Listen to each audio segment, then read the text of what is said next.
Voice of কাজীতে আপনাদের স্বাগতম। আজ আপনারা শুনছেন নসিম হিজাজের লেখা ঐতিহাসিক উপন্যাস ইউসুফ বিন তাশফিন। কণ্ঠে আছে আমি কাজী আসফর। শুরু হচ্ছে ইউসুফ বিন তাশফিন। এক বাচ্চা ছেলে দশাশই এক লোকের হাত ধরে ধীরে ধীরে হেঁটে যাচ্ছে। আগে আগে যাচ্ছে দুই কিশোর। লোকটি ডেকে বলল, সাদ, আহমদ, দাঁড়াও। সাদ ও আহমদ বাগানের ভাঙা দেয়ালটার কাছে পৌঁছে ডাক শুনে দাঁড়িয়ে পড়ল। লোকটার বয়স 40-এর কাছাকাছি। সে তার বিশাল দেহটা নিয়ে ওদের কাছে এসে বলল, হাসান খুব ক্লান্ত হয়ে পড়েছে। আলমাস চাচা, আমরা আজ মদিনাতুল জোহরা দেখে যাব। কি হাসান, তুমি কি খুব কাহিল হয়ে পড়েছ? বলল বড় ছেলেটি। হাসান কোনো জবাব না দিয়ে মুখ কালো করে এক পাথরের উপর বসে পড়ল। তীর ধনু নামিয়ে রাখলো মাটিতে। লোকটিও হাসানের পাশে গাছের গুঁড়িতে হেলান বসল। সামনে পা ছড়িয়ে দিয়ে বলল, সবাই একটু জিরিয়ে নাও। জোহরের নামাজ পড়ে আমরা সোজা বাড়ির দিকেই যাব। সাদ মুচকি হেসে জিজ্ঞেস করলো, তুমিও কি ক্লান্ত হয়ে পড়লে চাচা? আরে ধুর, আমি কি খোকা যে 2-10 মাইল হেঁটেই হাঁপিয়ে উঠব? আহমদ হাসতে হাসতে বলল, ভাইজান, 2 মাইল হাঁটলেই আলমাস চাচা হাঁপিয়ে ওঠেন, যে ভাব করেন যেন 10 মাইল হেঁটে ফেলেছেন। হাসান বিরক্ত হয়ে বলল, আলমাস চাচা ঠিকই বলেছেন, আমরা তো 10 মাইলেরও বেশি হেঁটে ফেলেছি। আমি তো আগেই বলেছিলাম তুমি আমাদের সাথে হেঁটে কুলোতে পারবে না। তোমার জন্য আজ আমরা কোনো শিকার করতে পারলাম না। আহমদ বলল, বাহ, তুমি নিজে পাহাড়ে চড়তে পারোনি আর বলছো কিনা আমার কারণে তোমাদের শিকার হলো না? সাদ হাসানের দিকে তাকিয়ে বলল, হাসান, তুমি কি এখন সোজা বাড়ি যাবে, না আমাদের সাথে জোহরায় বেড়াতে যেতে পারবে? হাসান মুখ করুণ করে বলল, ওখানে না হয় আরেকদিন যাব, আজ বাড়ি চলো না ভাইজান। আহমদ বলল, হাসান, মাত্র মাইলখানেক পথ বেশি হাঁটলেই জোহরা হয়ে যেতে পারতাম। এ বাগানের ওপরে নদী, আর নদীটা পেরোলেই মদিনাতুল জোহরা। অগত্যা নিতান্ত অনিচ্ছা নিয়ে উঠে দাঁড়ালো হাসান। তীর ধনুক নিতে নিতে বলল, ঠিক আছে, চলো তাহলে। আলমাসের খুব ঘুম পাচ্ছিল। হাসানকে উঠে দাঁড়াতে দেখে বলল, তোমরা বরং ঘুরে আসো, আমি এই ফাঁকে এখানে একটু ঘুমিয়ে নিই। ওখানে আমি বহুবার গেছি, আমার সেখানে দেখার কিছুই নেই। তবে তোমরা সন্ধ্যার আগেই ফিরে এসো। আলমাস চাচা যাবে না শুনে হাসান আবার পাথরটার উপর বসে পড়ল।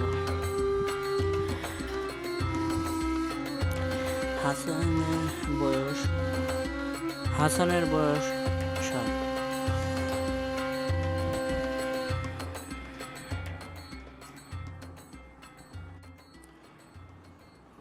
ভাইদের সাথে সে শিকার করতে এসেছিল।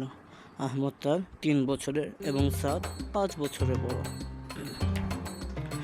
আলমাস তাদের পুরনো নৌকর। আলমাসকে তারা ডাকে আলমাস চাচা বলে। আলমাস নামের সাথে চাচা শব্দটা এমনভাবে জড়িয়ে গেছে, ছোট বড় সবাই তাকে আলমাস চাচা বলেই ডাকে। 3 ভাই গল্প গুজবে মেতে উঠল। ওদিকে আলমাস ঘুমের ঘুরে নাক ডাকতে শুরু করেছে। সাদ বলল, চলো আগে বাগানটাই ঘুরে দেখি। হাসান পাথর থেকে নেমে ঘাসের উপর শুয়ে পড়ে বলল, তোমরা যাও, আমি যাব না। ঠিক আছে, তুমিও তাহলে চাচার সাথে থাকো, আমরা যাব আর আসবো। সাদ ও আহমদ বাগানে ঢুকলো। ভাঙা দেয়াল পেরিয়ে এগিয়ে গেল ভিতরের দিকে। বেশ কিছু দূর যাওয়ার পর দেখলো আরো একটা দেয়াল দেখা যাচ্ছে। দেয়ালের ভেতরে পুরানো ঘরবাড়ি। দেয়ালের কাছে এসে ওরা ভেতরে শিশুদের শোরগোল ও হাসির আওয়াজ শুনতে পেল। 2 ভাই হঠাৎ থেমে গিয়ে একে অন্যের মুখের দিকে চাইল। সাদ বলল, মনে হয় এরা জোহরার শিশু, চলো দেখি ওরা কি করছে। ওরা বড় বাড়ির সদর দরজায় দাঁড়িয়ে ভেতরে উকি দিল। ভেতরের দৃশ্য দেখে ওরা তো অবাক। বাড়ির সামনে এক নয়নভিরাম বাগিচা, আপেল গাছে আপেল ঝুলছে, ডালিম গাছে পাকা ডালিম। বাগানের এক কোণে বিশাল একটি ইমারত, মনে হয় বহুদিন ধরে এ মহলে কেউ বাস করে না। কালের ঝাপটায় এখানে ওখানে ভেঙে পড়েছে, উপরে নড়বড়ে ছাদ, দামি কাঠের দরজা ও জানালার অবস্থা সুবিধার নয়। মহলের সামনে টলটলে পানি ভরা পুকুর, পুকুরের মাঝখানে শ্বেত মর্মরের বিশাল মঞ্চ, মঞ্চে যাওয়ার জন্য রয়েছে পাকা সাঁকো। একটু পর পুকুরের এক পাশ থেকে লাঠি হাতে এগিয়ে এক ছেলে সাঁকোর গোড়ায় দাঁড়িয়ে হাঁক ছাড়ল, হুঁশিয়ার, সাবধান, বাদশাহ নামদার আসছেন, হুঁশিয়ার। সাদ ফিস করে বলল, আহমদ, এরা রাজা প্রজা খেলছে। এ সময় গাছের আড়াল থেকে বেরিয়ে এলো আরেকটি ছেলে, তার মাথায় লম্বা মুকুট। মঞ্চের ছেলেরা তাকে দেখে হো হো করে হেসে উঠল। কিন্তু ছেলেটি মঞ্চের কাছে পৌঁছাতেই সবাই দাঁড়িয়ে থাকে, শাহী কায়দায় সম্মান প্রদর্শন করল। একটা পাথরকে সিংহাসন বানানো হয়েছে, বাদশাহ তাতে আসন গ্রহণ করলে সবাই আবার বসলো। দু একজন তখনও হাসাহাসি করছিল। বাদশাহ খামোশ বলতেই সবাই নীরব হয়ে গেল। শুরু হলো দরবারের কাজ। যাকে রাজকবি করা হয়েছিল সে দাঁড়িয়ে বাদশার গুণগান করে কবিতা আবৃত্তি করল। তার কবিতা শেষ হতেই এক বুড়ো মালি টুকরি মাথায় হাজির হলো সেখানে। বলল, এই নিন, আমি আপনাদের জন্য আপেল নিয়ে এসেছি। দরবারে আবার হাসির রোল পড়ে গেল। বাদশাহ বারবার তালি দিয়ে তাদের থামালেন। মালি টুকরিটি বাদশার পায়ের কাছে রেখে দিল। বাদশাহ রেগে গিয়ে বলল, এরপর যদি কেউ হাসে তাহলে আমি দরবার মুলতবি ঘোষণা করতে বাধ্য হব। ছেলেরা পুনরায় শান্ত হয়ে বসলে শুরু হলো গানের আসর। গলা ছেড়ে ওরা প্রচলিত গানের কোলে এলো। বাদশাহ খুশি হয়ে সবাইকে দুটি করে আপেল দিলেন। সাদ ও আহমদ ততক্ষণে পুকুরের পাড়ে এসে দাঁড়িয়েছিল। ছেলেদের মধ্যে থেকে একজন ওদের দেখে বলে উঠল, আরে এরা কারা? সবাই তাকালো ওদের দিকে। একজন বলল, এরা পাহাড়ি ডাকাত, আমাদের বাদশার উপর হামলা করতে এসেছে। বাদশাহ হুকুম দিলেন, সিপাহসালার, এদের গ্রেফতার করো। সিপাহসালার ভূমিকা অভিনয় করছিল যে সে বলল, আলিজা, যদি ওরা তীর চালায়, দেখতে দেখে বা জঙ্গলি মনে হচ্ছে। একজন দাঁড়িয়ে বলল, আমাদের সিপাহসালার দেখছি বড়ই ভীতু। বাদশাহ নামদার, আপনি নিজে লড়াইতে না নামলে তো আর মান সম্মান কিছুই থাকবে না দেখছি। বাদশাহ চিন্তায় পড়ে গেলেন। সাদ ও আহমদ ছেলেদের কথাবার্তা শুনতে পাচ্ছিল। আহমদ বলল, ভাইয়া, চলো ফিরে যাই। তুমি কি ওদের ভয় পাচ্ছ? আহমদ বলল, না না, ভয় পাবো কেন? তাহলে এসো বসে বসে ওদের খেলা দেখি। দু ভাই হাত ধরাধরি করে পানির কিনারায় ঘাসের উপর বসে পড়ল। নকল বাদশাহ সঙ্গীদের দিকে তাকিয়ে ফিসফিস করে বলল, এই চলো আমরা ওদের কাছে যাই, আমি ওদের সঙ্গে আলাপ করবো আর তোমরা সে সুযোগে ওদের তীর ধনুক ছিনিয়ে নেবে। ছেলেরা মঞ্চ থেকে নেমে বেরিয়ে এসে ওদের ঘিরে দাঁড়ালো। বয়স ও গায়ে গতরে নকল বাদশাকে দলপতি মনে হচ্ছে। সে প্রশ্ন করলো, তোমরা কোত্থেকে এসেছো? কর্ডোবা থেকে, সাদ শান্ত কণ্ঠে জবাব দিল। এখানে কি করছো? তোমাদের খেলা দেখছি। মখমলে টুপি মাথায় সাদের সমবয়স্ক একটি ছেলে বলল, তোমরা আমাদের সাথে খেলবে? না, এই খেলা আমরা পছন্দ করি না। কেন? ছেলেটি আবার প্রশ্ন করলো। তোমরা কবি ও বাদশার ভাবমূর্তি নষ্ট করছো। তুমি কবিতা পছন্দ করো না? না, কবিত্বকে আমি ঘৃণা করি। কেন? কাব্যচর্চা একজন সৈনিককে বিলাসী ও কাপুরুষ বানিয়ে ফেলে। নকল বাদশাহ বলে উঠল, এ কথা কে বলেছে? আমাদের আব্বাজান। তোমার আব্বা নিশ্চয়ই কোনো জঙ্গলি। সাদের চেহারা লাল হয়ে উঠল। কোনো রকমে রাগ সামলে বলল, অসভ্য ও কাপুরুষরাই কেবল কারো বাপ সম্পর্কে এ ধরনের বাজে মন্তব্য করতে পারে।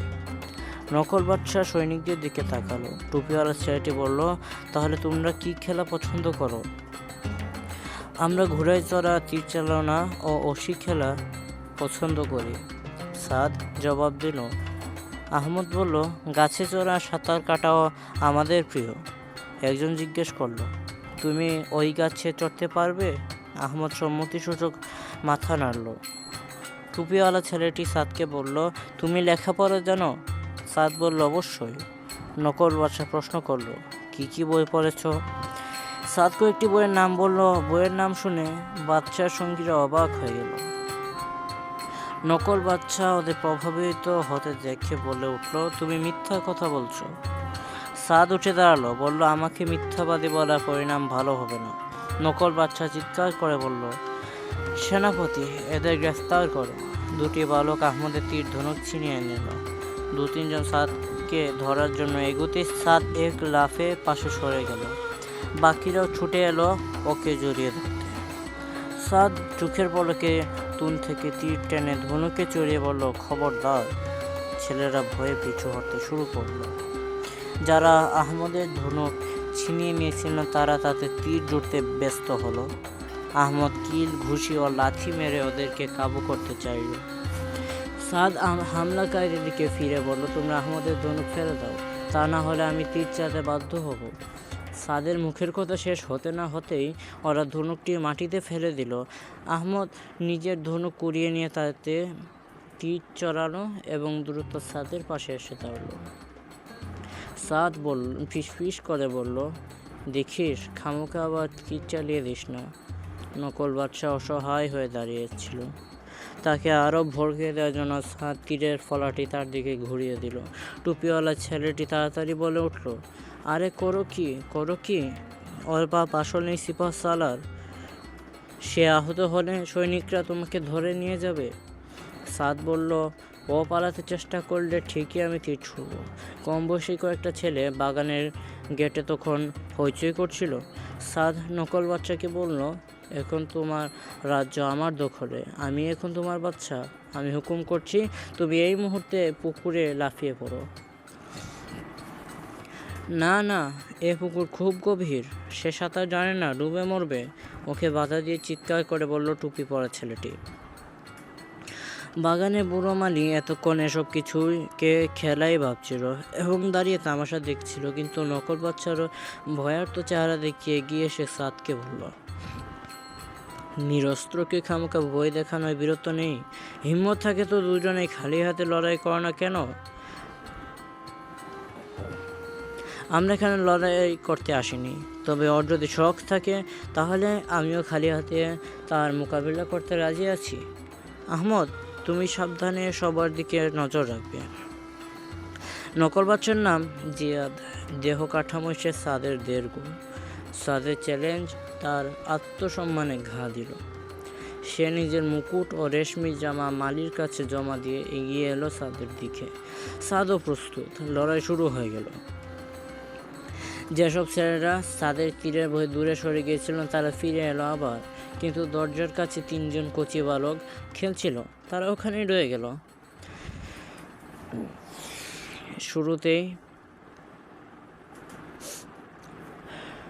শুরুতেই জিয়াদ সাদকে পাজাকুলা করে মাটিতে ফেলে দিল।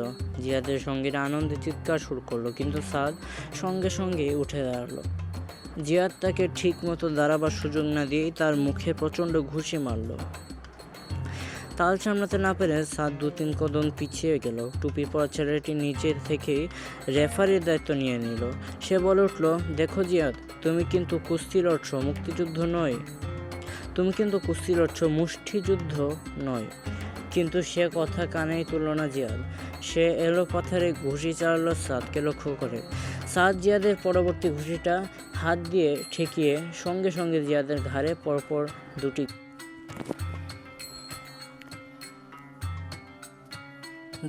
ঘুষি মেরে দিল। এরপর শুরু হলো ধস্তাধস্তি। দুজনে দুজনকে জড়িয়ে ধরে মাটির উপর গড়াগড়ি খেতে থাকলো। দর্শকরা হাত হাততালি দিয়ে উৎসাহ দিতে লাগলো। আজকের পর্ব এখানে শেষ। আগামী পর্ব ইনশাআল্লাহ রবিবারে আসতে চলেছে।